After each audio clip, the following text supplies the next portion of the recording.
فرمایا ایک گھڑی کا غور فکر کر لینا 60-70 سال بحریہ نفلی عبادت سے بھی بہتر ہے۔ اس کی فکر کیا ہے کہ دین میری زندگی میں آ جائے، سارے عالم کے سارے انسانوں کی زندگی میں آ جائے، کہ جہنم کی آگ سے بچ کر جنت پہ جانے والے بن جائیں۔ یہ فکر اللہ جل شانہ نے 1,24,000 کم و پیش انبیاء علیہ السلام کو عطا فرمائی۔ ہر نبی نے اس کو بجا لایا اور اپنی جان پہ جو ہے نا، جان کو ہتھیلیوں پہ رکھ کے اس محنت کو کیا۔ اللہ جل شانہ نے ہر نبی کی دنیا آخرت بنا دی۔ اس کے بعد صحابہ اکرام اجمعین رضی اللہ تعالیٰ عنہ نے اس محنت کو اپنی جان کو ہتھیلی پہ رکھ کے کیا۔ اللہ جل شانہ نے ان کی بھی دنیا آخرت بنا دی۔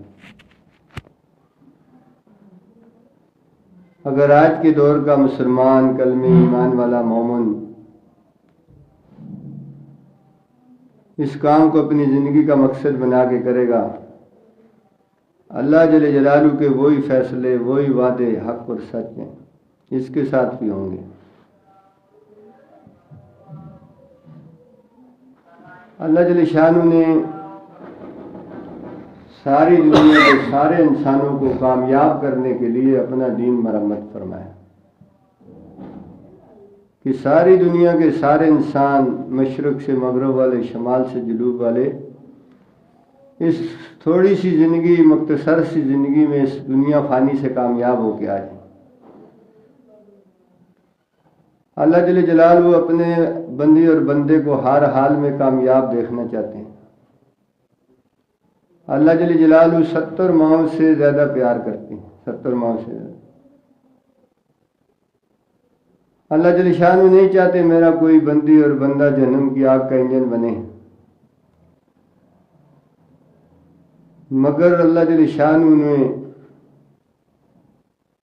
ہم سب کو دنیا میں بھیجا، ہم اللہ کے بھیجے ہوئے ہیں، اپنی مرضی سے نہ کوئی آیا ہے نہ کسی نے جانا ہے۔ جو جس کا بھیجا ہو اس کی مرضی پہ کام کرے گا تو اس کی دنیا آخرت بن جائے گی۔ ہم سب اللہ کے بھیجے ہوئے ہیں، اللہ کے بندے اور بندیاں ہیں۔ اس دنیا کے اندر ہم سب امتحان کے اندر ہیں۔ اللہ جل شانہ نے ہمیں دنیا کے اندر بھیج کے ہر بندے کو امتحان میں رکھا ہوا ہے۔ کسی کو مال دے کے امتحان میں رکھا ہوا ہے، کسی کو فاقہ دے کے امتحان میں رکھا ہوا ہے، کسی کو اولاد دے کے امتحان میں رکھا ہوا ہے، کسی کو اولاد سے محروم کر کے امتحان میں رکھا ہوا ہے۔ آج اس دنیا کے اندر ساری دنیا کے انسان امتحان کے اندر ہیں۔ امتحان بھی اللہ کی طرف سے ہے اور پاس کرنے والی بھی اللہ ہی کی ذات ہے۔ مشکل خشا بھی اللہ ہے، حاجت روا بھی اللہ ہے۔ اللہ کے علاوہ کوئی مشکل خشا نہیں، اللہ کے علاوہ کوئی حاجت روا نہیں۔ پیدا کرنے والی بھی ذات اللہ کی، کھلانے پلانے والی بھی ذات اللہ کی، زندگی موت دینے والی بھی ذات اللہ کی۔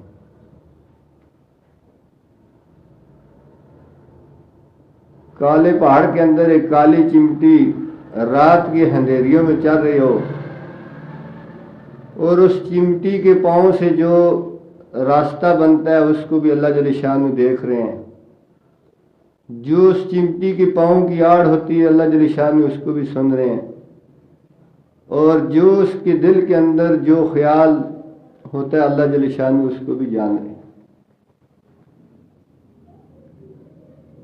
تو اللہ جل شانہ نے اپنی بندی اور بندے کو دنیا میں بھیج کے اللہ جل شانہ ان کی سارے معاملات کو دیکھ رہے ہیں، سن رہے ہیں، کون کیا چاہتا ہے، کون کیا نہیں چاہتا۔ ہم سب تو اللہ کو راضی کرنے کے لیے دنیا میں آئے تھے، مگر اس اللہ جل جلالہ کو بھول کے ہم دنیا بنانے میں لگے ہوئے ہیں۔ دنیا کی محبتیں، دنیا کی چمک دھمک ہمارے دلوں میں گھسی ہوئی ہے، نہ اس اللہ کی ذات کی کوئی محبت ہے، نہ اللہ کے رسول کی کوئی محبت ہے دل میں، نہ اللہ کا نام لینے کے لیے جی چاہتا ہے، نہ اللہ کے نبی کے درود پڑھنے کے لیے جی چاہتا ہے۔ وجہ کیا ہے کہ دنیا کی محنت کر کر کے، دنیا کو بول بول کے، دنیا کے تبصرے سن سن کے ہمارا جی بھر گیا۔ نہ ہم مرنا چاہتے ہیں، نہ ہم آخرت کی طرف جانا چاہتے ہیں، ہم تو دنیا میں ہی رہنا چاہتے ہیں۔ اللہ اکبر۔ تو ہمارے بڑے کہتے ہیں جہاں جتنا رہنا ہو وہاں اتنی محنت کی جائے، جہاں جتنا رہنا ہو وہاں کے لیے اتنی محنت کی جائے۔ یہ دنیا میں تو ہم مہمان خانے کے طور پہ آئے ہیں، مہمان ہیں، اس دنیا سے ایک دن ہم نے جانا ہے۔ یہ دنیا فانی ہے، اللہ جل شانہ نے جب سے اس کو بنایا ایک دفعہ کی رحمت کی نظر سے نہیں دیکھا،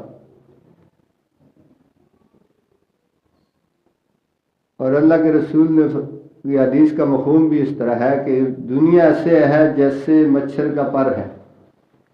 اب مچھر کے پر کی کوئی حیثیت نہیں ہے، اس دنیا کی بھی اللہ جل شانہ کے یہاں کوئی حیثیت نہیں ہے جس کے پیچھے ہم رات دن محنت کرنے میں لگے ہوئے ہیں، اس اللہ کو بھولے ہوئے ہیں، اس اللہ کی ذات کو، اس اللہ کی صفات کو بھولے ہوئے ہیں۔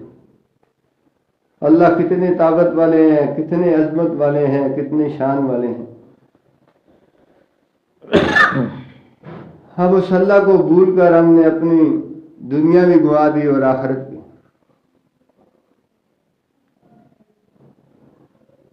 اللہ جل شانہ فرماتے ہیں میری بندی، میرے بندے،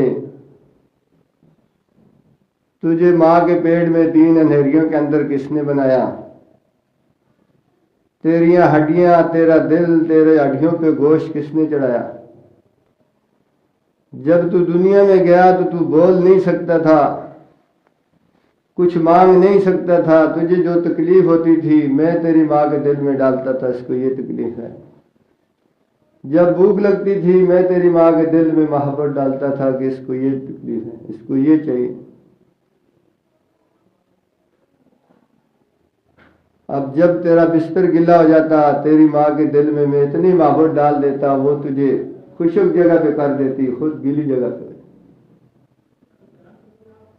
یہ ساری محبتیں تیری ماں کے، تیرے باپ کے دل میں میں ڈالتا جو تیری پرورش کرتے۔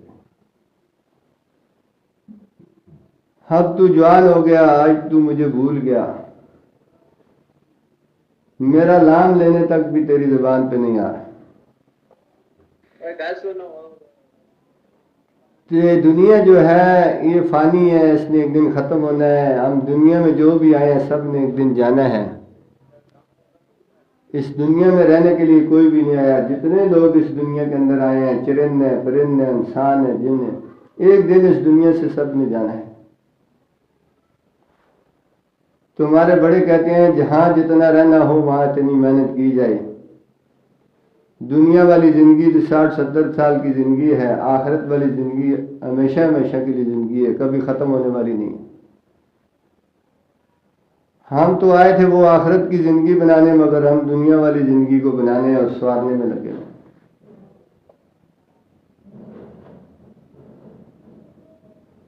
تو اللہ جل شانہ نے سب سے پہلے تو ہمیں کلمے اور ایمان کی دولت سے نوازا۔ آج دنیا کے اندر کم و بیش 8 ارب انسان ہیں، جن میں 2-2.5 ارب مسلمان ہیں، کلمے ایمان والے ہیں، اللہ کو جاننے والے ہیں۔ باقی 5 ارب ایسے لوگ ہیں جو اللہ کو جانتے بھی نہیں، اللہ کو مانتے بھی نہیں۔ اور سب سے بڑی اللہ کی کرم نوازی، اللہ کا فضل ہم پہ یہ ہوا کہ اللہ نے ہمیں ایمان والا بنایا، ایمان کی دولت سے نوازا۔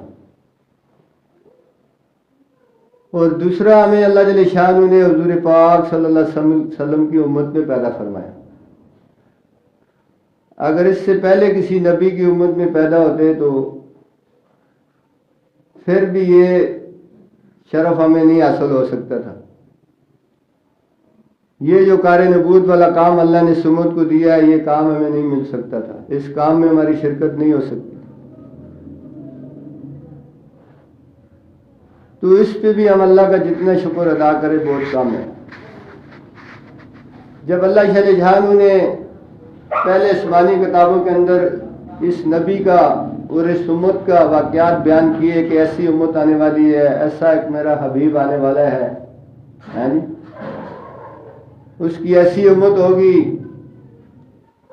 جن کی زندگیاں بہت تھوڑی ہوں گی مگر ان کے اعمال بہت تھوڑے ہوں گے، ان کو اجر بہت زیادہ ہوگا۔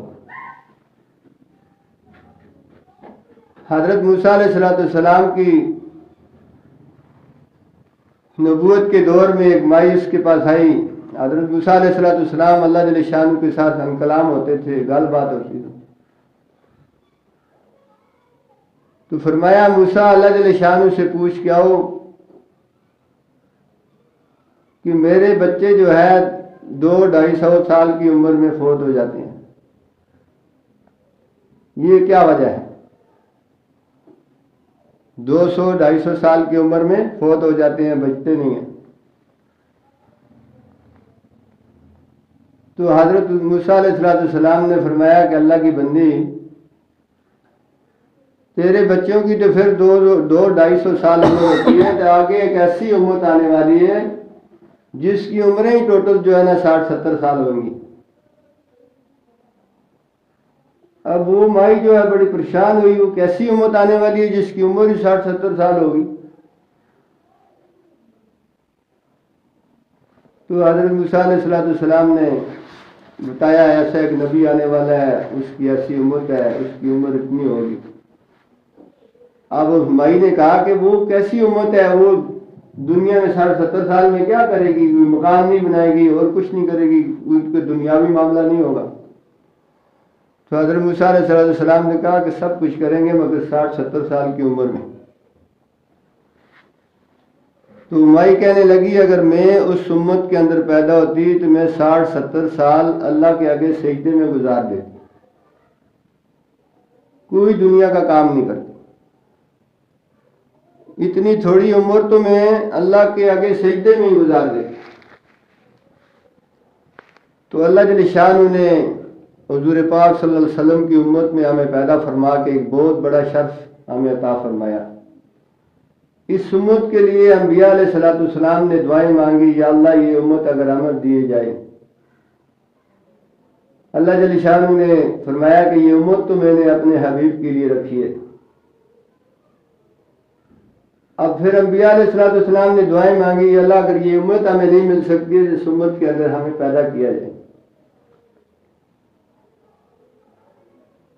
اس کے اندر علماء سے سنا ہے کہ حضرت عیسیٰ علیہ السلام کی دعا قبول ہوئی ہے، وہ جب آسمانوں سے اتریں گے تو اس امت کے اندر آئیں گے، حضور پاک صلی اللہ علیہ وسلم کی دین پہ زندگی گزاریں گے۔ تو آج اللہ معاف فرمائے ہم نے اپنی نسبت کو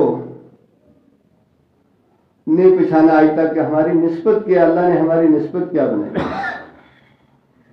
اللہ نے ہمیں پیارے نبی حضرت محمد صلی اللہ علیہ وسلم کے وسیلے سے کتنی بڑی نسبت اور کتنے بڑے کام کے لیے اس دنیا کے اندر منتخب کیا ہے۔